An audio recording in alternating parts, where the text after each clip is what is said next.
नमस्कार विद्यार्थी मित्रों, अगले वीडियो में यह रामदरस मिश्र जी की कहानी एक यात्रा यह भी, इस कहानी का थोड़ा सा सार हम समझ चुके हैं। अब हम आगे देखें। और यहाँ तक कि कहानी को संक्षिप्त में कहूँ तो लेखक अपनी पत्नी के साथ जब ग्वालियर गए तो वहाँ एक मोहन नाम का ऑटो वाला जो था उससे उसका परिचय होता है। उसकी ऑटो में बैठकर दिन भर लेखक ग्वालियर में घूमते हैं, उसके साथ बातचीत करते हैं और उसे पता चलता है कि यह मोहन जो है वह आगरा का रहने वाला है, बीए पास है और उनके माँ बाप जो है वह बचपन में चल बसे हैं। उसकी परवरिश उसके बड़े भाई ने की जो वकील था। अब मोहन नौकरी की खोज में दिन भर भटकता था और एक दिन जब मोहन घर जा रहा था तो उसके साथ एक घटना घटती है कि जब वह नौकरी की खोज में इधर उधर भटक रहा था, एक दिन जब घर जा रहा था तो एक परिचित लड़की ने उसे आवाज़ दी और लड़की ने उसे बचाने के लिए सहायता मांगी, क्योंकि लड़की का जो बाप था वह लड़की की शादी एक बूढ़े आदमी के साथ करना चाहता था और लड़की नहीं चाहती थी कि उसकी शादी कोई बूढ़े आदमी से हो। इसलिए लड़की कहती है कि मोहन मुझे बचा लो, मैं अपनी जान दे दूंगी, कुएं में गिर जाऊंगी, पर इस अधेड़ के साथ शादी नहीं करूंगी। अब आगे देखें। मैं बहुत असमंजस में पड़ गया, क्या करूं? अब मोहन यह सुनकर असमंजस में यानी दुविधा में पड़ जाता है और वह सोचता है कि मैं क्या करूं, कर भी क्या सकता हूं। मुझे लगा कि स्टेशन पर चलना चाहिए। वह पुलिस स्टेशन लड़की को ले जाता है, थानेदार से सब हकीकत कहता है और कुछ देर सोचते रहे कि क्या किया जाए। थानेदार जो है वह भी थोड़ी देर सोचता है कि क्या करूं। फिर थानेदार साहब कहते हैं कि इसकी एफआईआर लिखकर उसके माँ बाप को हवालात में बंद कर देता, लेकिन फ़िलहाल चिंता इस लड़की की है कि आखिर इसके लिए क्या किया जाए। मोहन लड़की को लेकर पुलिस स्टेशन गया और थानेदार को जब सारी बात बताई तब थानेदार मोहन से कहता है कि अभी तो मुझे इस लड़की की चिंता है कि उसके लिए क्या करें। और थानेदार मोहन को कहता है कि तुम इससे शादी क्यों नहीं कर लेते। अब ऐसा आकस्मिक प्रस्ताव से मोहन भी चकरा गया, किंतु कुछ पल बाद लगा कि इसमें बुराई क्या है। मैंने कहा, सर इससे तो पूछ लीजिए। अचानक ऐसा प्रस्ताव मोहन के सामने आया। थानेदार ने उससे कहा कि तुम इस लड़की से शादी कर लो। तब मोहन कहता है कि इसमें कोई बुराई नहीं, पर इस लड़की से तो पूछना चाहिए।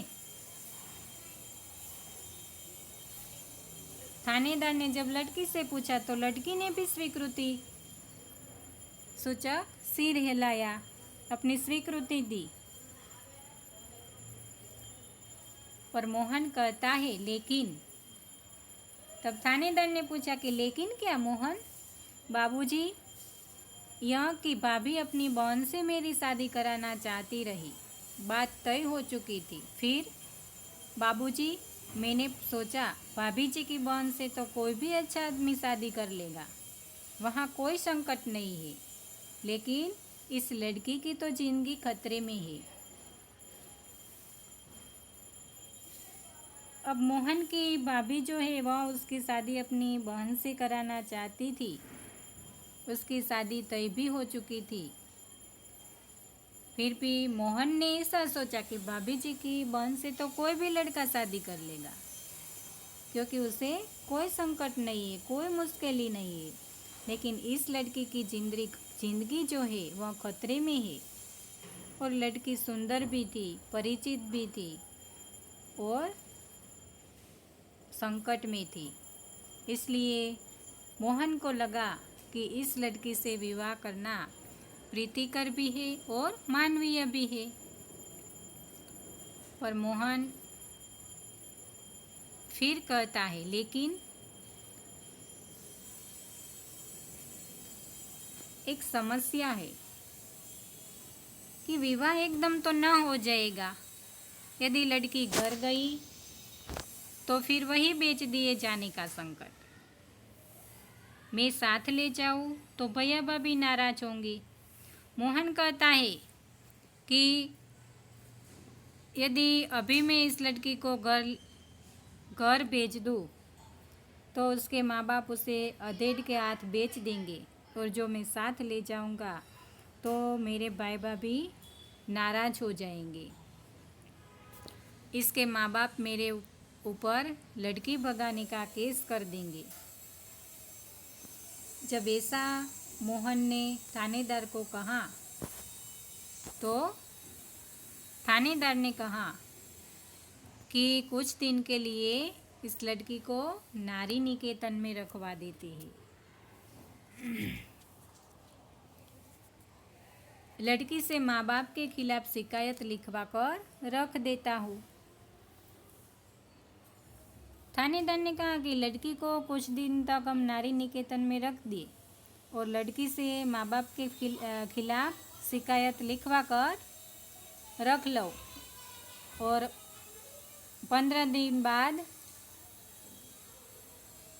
उसने लड़की से मोहन की शादी करवा दी।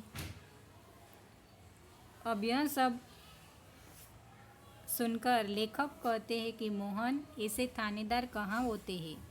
मुझे तो इस घटना पर विश्वास ही नहीं हो रहा। लगता है कथा सुन रहा हूँ।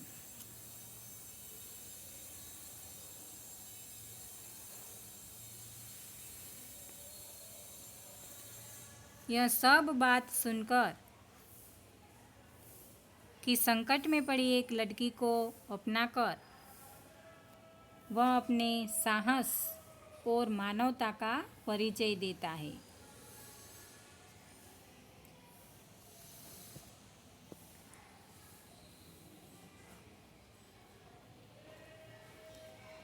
आप सही कह रहे बाबूजी, लेकिन वह थानेदार कवि भी है। कवि सम्मेलनों में कविताएं पढ़ता है और इसकी कविताएं मानवीय संवेदना से भरी होती है। हाँ, तब ठीक है भाई, हर क्षेत्र में कोई ना कोई मसीहा पढ़ ही जाता है।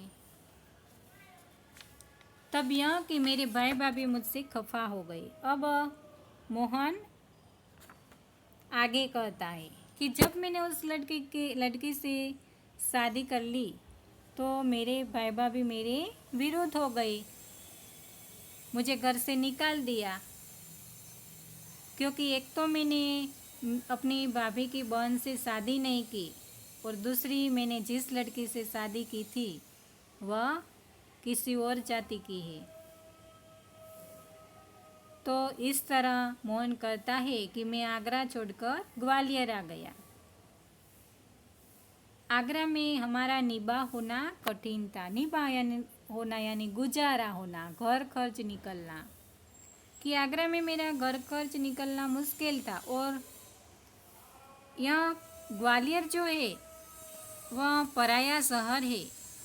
भले कोई अपनापन न हो, किंतु वह परायापन उस अपनेपन से अच्छा है ना, जो दिन रात अप्रीतिकर व्यवहार बनकर तन मन को उद्विग्न करता है।